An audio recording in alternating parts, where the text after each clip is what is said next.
Wanaotusumbua ni nani?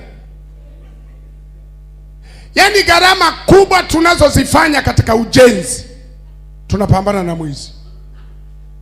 Ni mwizi. Sasa huyu mwizi akiokoka, nani afurahi? Ndio maana kuna ile mistari kwenye Biblia, eti mwandishi anasema kuna furaha mbinguni mtu mmoja anapookoka. Nauliza, mbinguni mnafurahi kitu gani? Mnafurahia kwamba ameokoka, alikuwa anasumbua viumbe vyenu, au mnafurahia kitu gani? Kwa sababu sisi ndio tunapaswa kucelebrate. Amen. Sisi ndio tunapaswa kucelebrate. Yaani ukiokoka tukuulize mara mbili, seriously?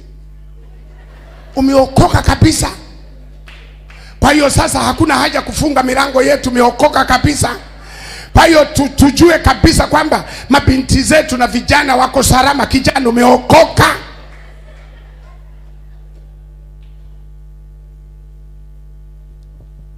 Tunapaswa kucelebrate. Kijana ambaye alikuwa anatishia mabinti kanisani ameokoka. Huyo tulipaswa tutafute keki, tumwambie umekuwa born again? Yes. Sins? Yes. Hautarudi nyuma? Hapana. Kwa hiyo binti zetu wako salama?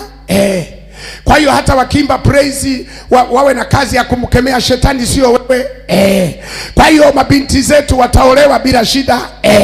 Kwa hiyo muharibifu, crocodile, mamba, umeokoka kabisa, umesharudi kwenye sensi za kawaida, sio muharibifu wa kanisa. Kweli serious.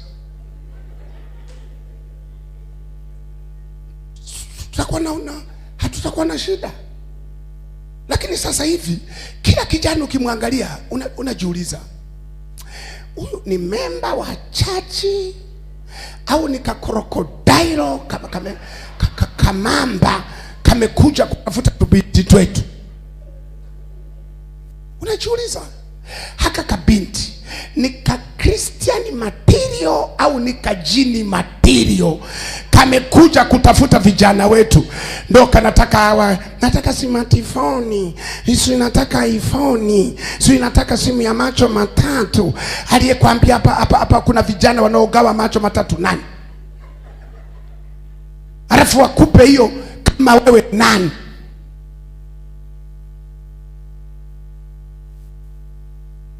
Kwa hiyo tunashindwa kufurahi ongezeko la watu kanisani kwa sababu ya maswali. Tunajiuliza, hawa wanaoongezeka ni Wakristo au tumamba tumekimbia mitoni?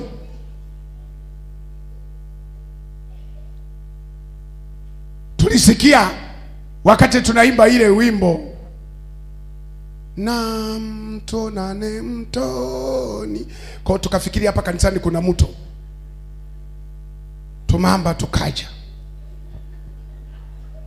Mchungaji anasema wale ambao wanataka kumpokea Yesu, kanapita mbele, mnafikiri kako serious, kumbe kanatafuta tiketi ya kupenya kuingia kwenye kwaya, kupenya kuingia kwenye nini, kupenya. Mnashangaa tangu alipojiunga na kwaya, tubinti tumeanza kutokueleweka, tubinti tuna kiburi, kimetoka wapi? Kumbe hako. Amen.